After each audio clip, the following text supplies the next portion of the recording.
Now we're going to go ahead and install the transmission onto the chassis.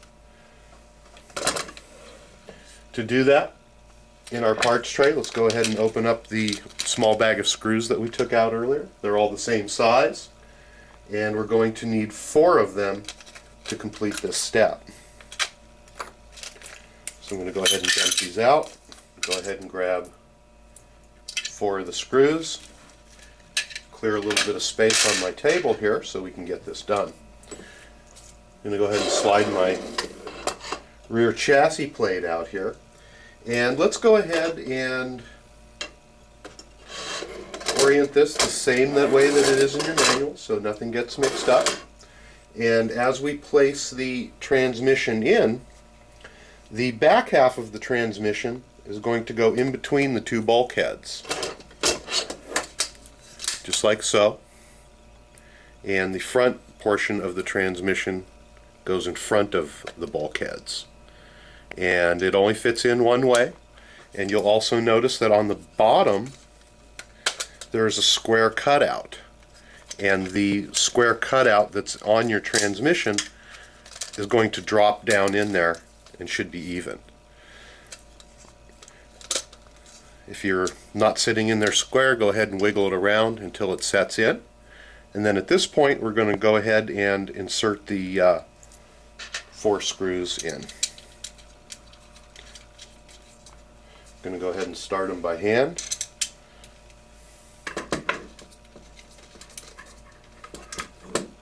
Once I get those in, I'm going to set it down here and make it a little easier to work on instead of holding it in front of the camera.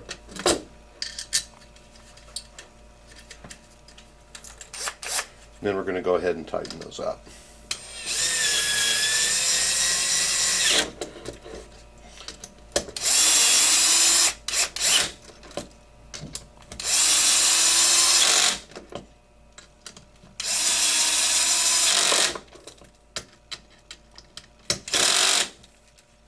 From there, we're going to go ahead and use a wrench and make sure that they are properly tightened and torqued in.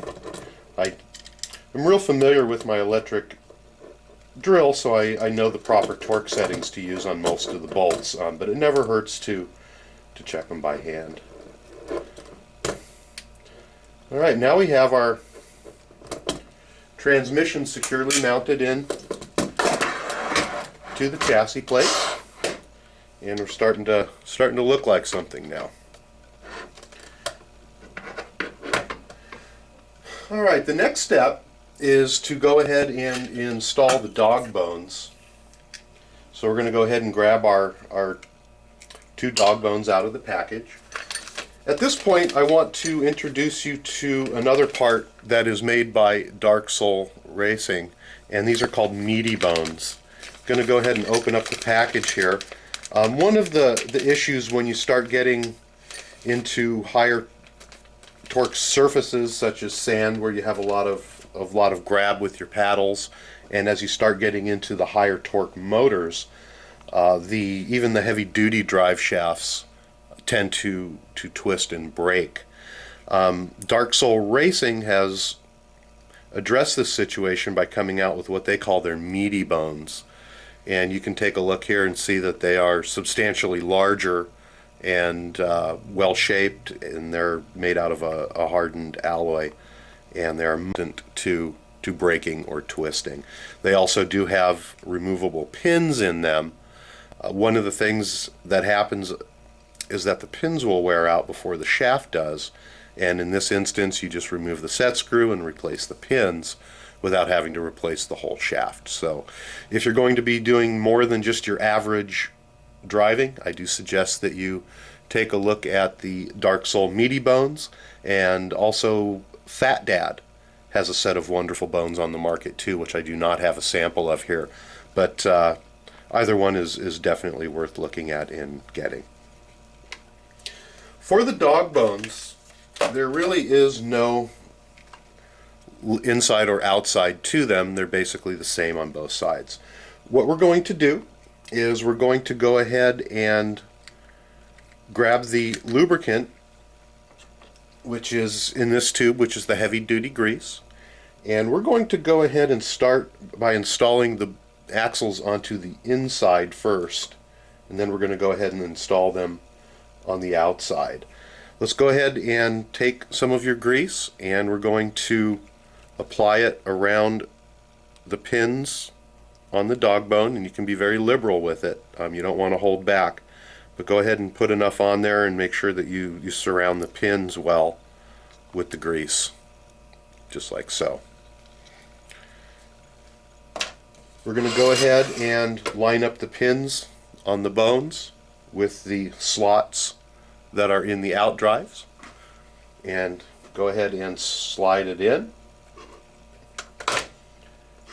And then at this point we're going to go ahead and slide the boot over the out drive. And it really helps a lot if you can hold one portion with your finger and pinch it, and then go ahead and move it over. And it takes a little bit of working to get it in. Once that it is slid over, see if we can get a good angle on it here. Once it's slid over, you're actually going to want to keep sliding it on until it goes into the transmission housing. And there's a little groove around the rubber boot, and that should be, you should not be able to see that once it's all the way pushed in. So go ahead and set that on, twist it around, and make sure that it is pushed all the way on. Then what you're going to want to do is to take the bottom of your boot and push it up until it's on the inside of this metal groove that is on, or metal protrusion that is on the dog bone. Basically, that's going to hold the bottom of the boot in place so it doesn't come off. We're going to go ahead and at this point now basically do the same thing and insert the head of the dog bone into the cup that is on the out drive, or I should say the wheel hub. On this one, you can do this either way. Instead of putting the grease on the bone itself, we're going to go ahead and put it around the inside of the cup that's on the wheel. I don't know how much of this you're really able to see in the camera. Let me swing this around a little bit to see if we can get a better angle on it. So I went ahead and just put the grease inside. You can do it either way. At this point, I'm going to turn the hub until the bone slides in, and then I'm going to go ahead and work the boot over the drive cup. And again, holding it with your thumb on one side, pinching it and pulling it up works until it's on, and then you can just gently work it in using your fingernails or your fingers until it's completely slid on, just like so. At this point, you're going to have to be careful as you move the parts around, because if you extend the arm here, let me get my arm out of the way. If you extend the arm, it's going to pull the drive shafts out, and we don't want to do that.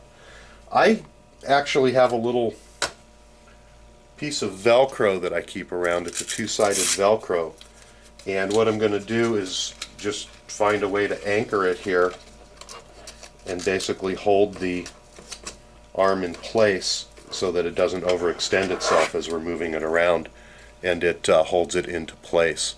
That way you don't have to worry about the anything falling off as we're working on our rig. We're going to go ahead and do the same thing for the other side, and that's going to complete page number 32 in the SS manual.